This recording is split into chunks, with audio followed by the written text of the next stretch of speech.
Hi, I'm Rachel with Carefree Crafting. Here's our first quilt of the new year. This is an Arkansas Crossroads. You can get this pattern anywhere. I found it for free and for pay. It just consists of two blocks. There's a 16 patch and an X block, and I'll show you how to make both of those. And then around the edges, there's half an X block. I will also show you how to make that.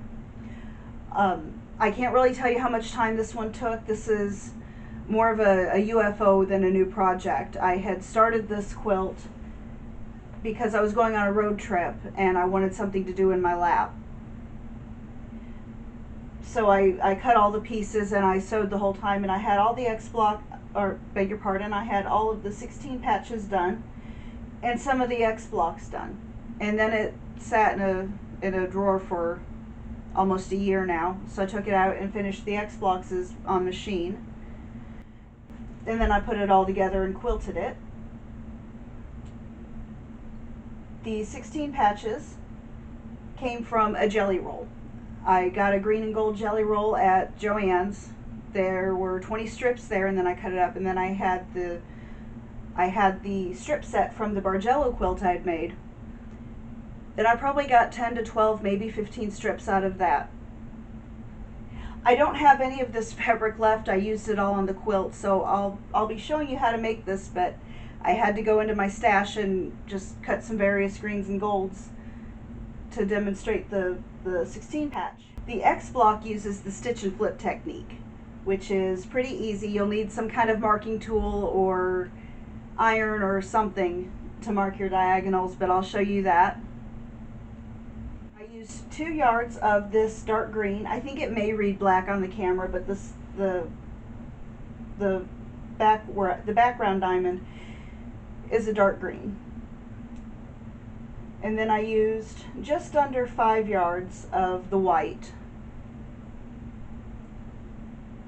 And again, 30 to 35 strips of green and gold. I can't tell you for sure because some of them were this long, some of them were this long, some of them were with the fabric, so I'm just estimating. All right, let's show you how to make the blocks. The quilt is made up of 2 blocks, and the basis of those blocks is the square. You only need 2 measurements here. First, you pick what size square you're going to use for your 16 patch. And I used 2.5 inch squares. So then my accent squares, which forms the background diamond, are 2.5 inch. The background fabric forms the X, and that's whatever measurement you use for this times 2 minus 1/2 inch. So this is 2.5. 2.5 and 2.5 is 5.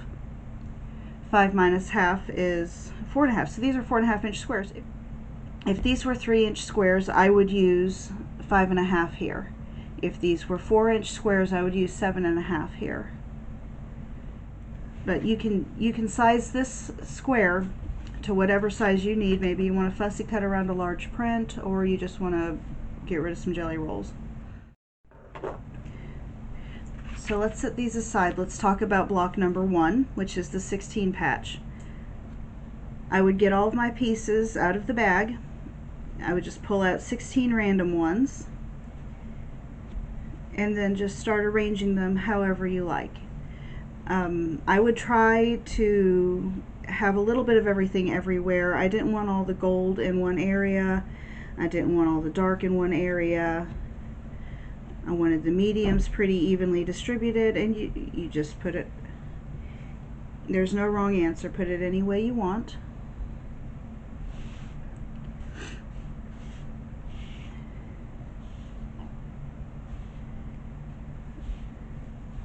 Now when we sew these together, I want to keep this order, so I'll pick up these 2. I'm going to leave those on the machine and pick up the next 2.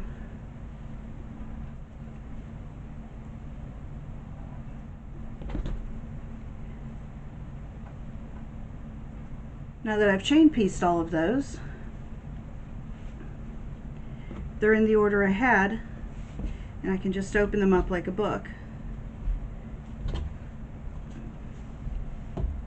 Then you pick up the next one, and sew it on.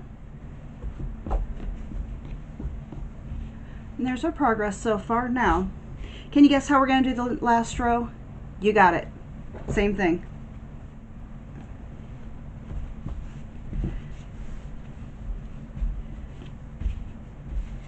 And there's our block, but it's only halfway done. So now we just flip this over and match the seams.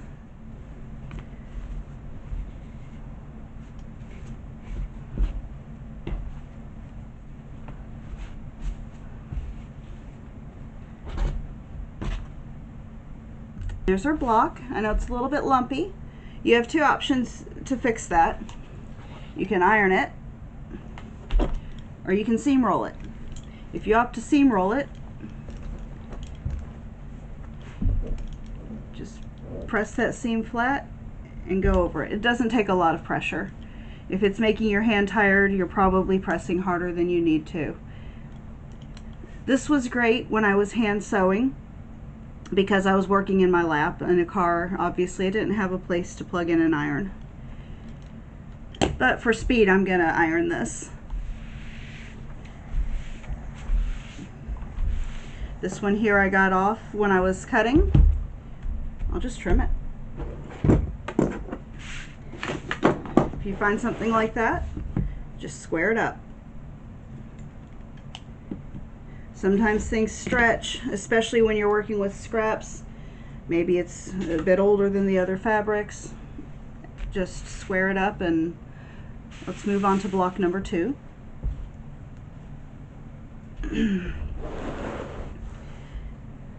Block number 2, we'll start with these. It takes 4 of the background squares,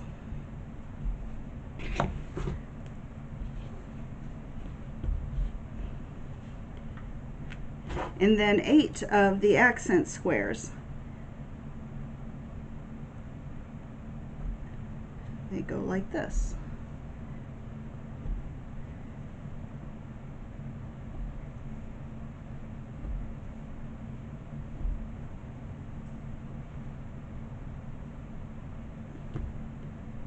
Oh, that's wrong. Oops. There you go. Not seeing it? Don't worry. To start with, take your accent square, and you want to mark your diagonal line from corner to corner. You can, there's 2 ways you can do this. You can use a marking tool. If this was a lighter fabric, I would just use a pencil. But this probably shows up black on camera, but it's actually a very dark green. I've got some tailor's chalk. Just draw a line.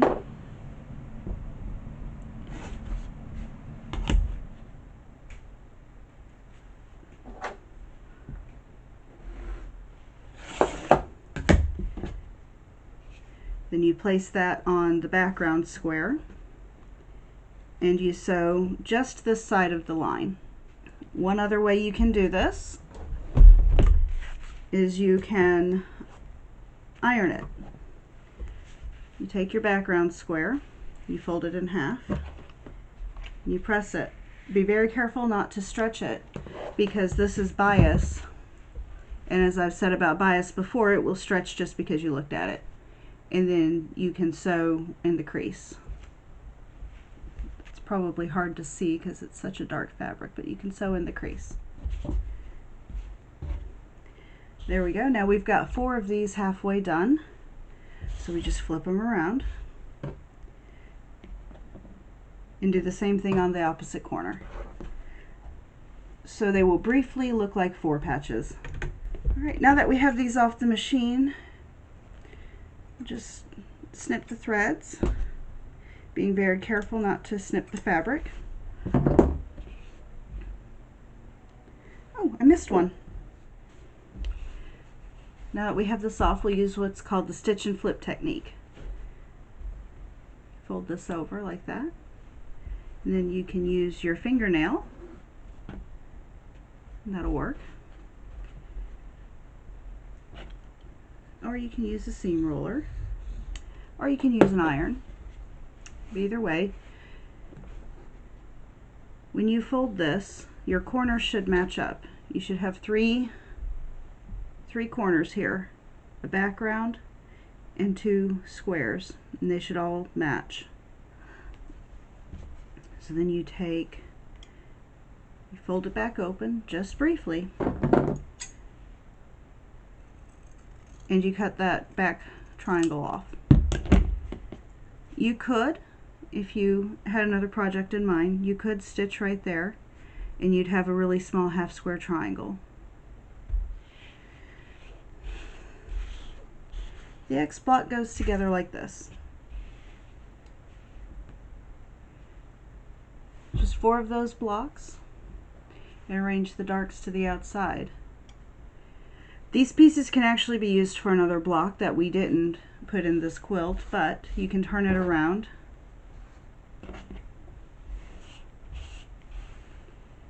and you have a diamond. And then you repeat this over and over and it looks like you have a lattice. When you're sewing this together, the important thing to match up is this corner where your 2 green accent triangles come together. Because if this gets off, you can trim it, you can iron it, you can stretch it. But if this gets off, that's where it's going to be noticeable. So if it's a choice between your center matching and the tips of the green triangles matching, go with the green triangles.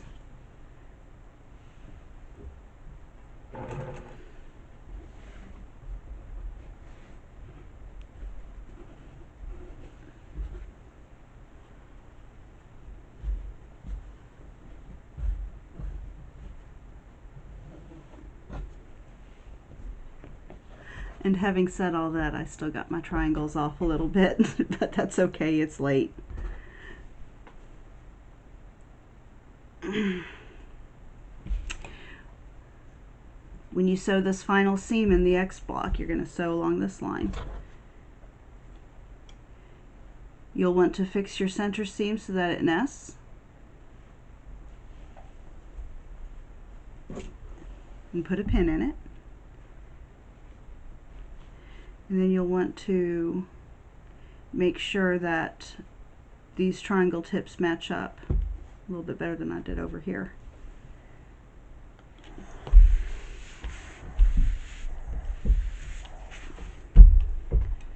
And there's a finished X block. There's one more block to make, and it's the edge block. It's similar to the X block, but it's only about half the work, quarter of the work. Because you start out like this,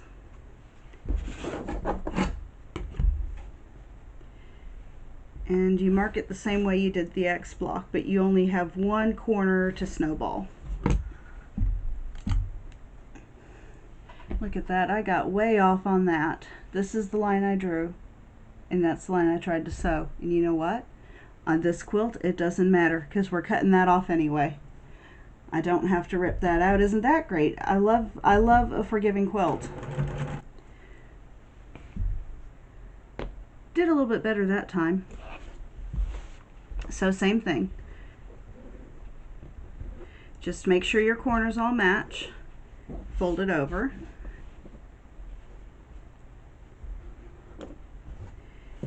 And then cut the back triangles off.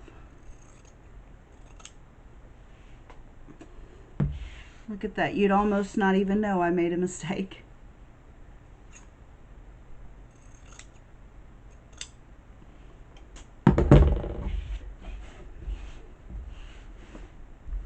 This one, you just sew into the half diamond. It's the bottom of the X.